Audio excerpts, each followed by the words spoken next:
жолы өткен өмірдегі қайғылы оқиғаның қайталауына ешқашан жол бермеймін. Бірақ тағдыр менімен өте қатал әзіл ойнады. Мен өзім ең қатты қорқатын нәрсеге, зомбиге айналып кеттім. Бірден көзімді ашып, орнымнан атып тұрдым. Зомбидің тістеген жері әлі де күйіп ашып тұр.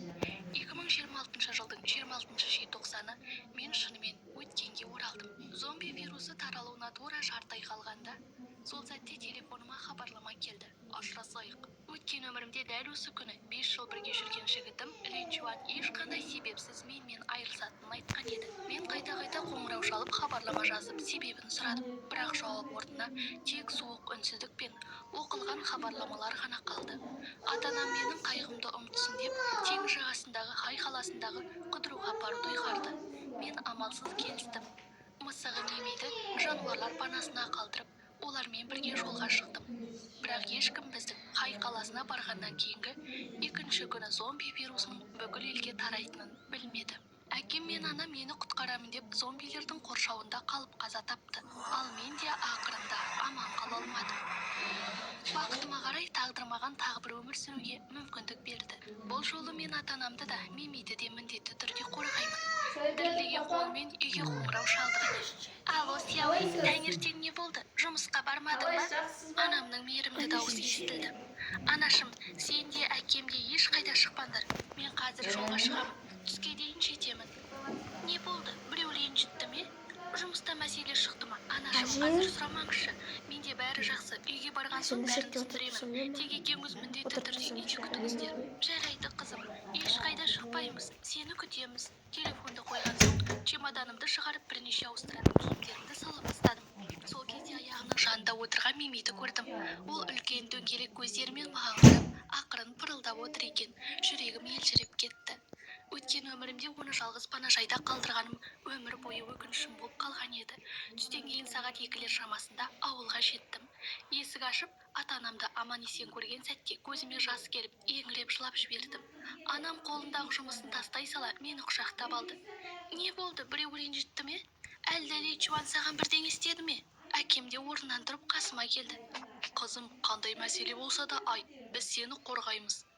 Мен анамның құшағында тұрып, өткен өмірім қайта тірілгенім және жақында болатын ақыр заман туралы бәрін айтып бердім. Анам маңдайымды ұстап көрді. Қызым, қызуың жоқ қой, неге бұлай айтып тұрсың? Мұндай оқиғаға кез келген адамның сенуі қиын екенін мен де түсінемін. Анашым, атамның ауылында құтырма ауруына шалдыққан бір қария бар емес пе? Ол адамдарға шабуыл жасап, туыстары оны үйіне қамап қойған. Иә, сен оны қайдан білесің? Мен мұны әкеңе бір-ақ рет айтқанмын ғой. Анашым, мұны сіз өткен өмірімде Хай қаласына кетер алдында айтқансыз. Мен шынымен өткенге оралдым. Әкем ұзақ үнсіз отырды. Біраздан кейін оның жанарында сенім пайда болды. Бұл жай ғана түс болса да, азық-түлік алып қойғанның зияны жоқ. Бәрібір кейін жеп қоямыз. Ал егер рас болса, баламыздың сол қасіретті қайта көруіне жол бере алмаймыз. Анам менің қызарған көздеріме, сосын әкемнің байсалды жүзіне қарап, бірден келісті. Ата-анам қарапайым ауыл үйінде тұратын. Ауласында шағын бақ бар еді. Үйді күшейтіп, қорғанысқа бейімдейік дедім. Менде аздап жинаған ақшам бар. Жетпесе не істей аламыз? Бірақ әкем басын шайқады. Бар болғаны жарты ай ғана қалды. Уақыт тым аз. Оның үстіне айналамызда көршілер көп. Бұл жер қауіпсіз емес. Жас кезімде аң аулап жүргенде бір үңгірде түнеп шыққанмын. Сол үңгір өте берік, әрі жасырын. Тамақтан кейін үшеуміз бірден тауға бет алдық. Көлікпен тек тау етегіне дейін ғана бардық. Кейін 1 сағаттай жаяу жүріп, әкем айтқан үңгірді таптық.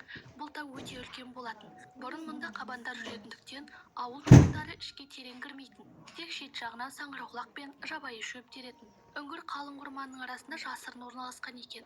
Бұл расымен де ақыр заманда өмір сүруге таптырмас орын еді. Кіреберісі қалың шырмауықпен жабылған. Іші біз ойлағаннан әлдеқайда кең болып шықты. Оның үстіне жартастың ішінде табиғи екінші қабат сияқты тегіс алаң бар екен. Әкем тәжірибелі құрылысшы еді. Үңгірдің негізі өте мықты. Жөндеу жұмыстарын өзім атқарамын. Біз бірнеше суретке түсіріп алып, дайындық жұмыстарын бастау үшін ауылға қайттық. Келесі күндері үшеуміз бар уақытымызды үңгірді жөндеуге және қажетті заттарды жинауға арнадық. Таң ата салысымен әкем құрал-саймандарын алып тауға кететін. Алдымен 2 тас баспалдақты бұзып жаңасын жасады. Құлап кетпеуі мүмкін тастарды түгел тазартты.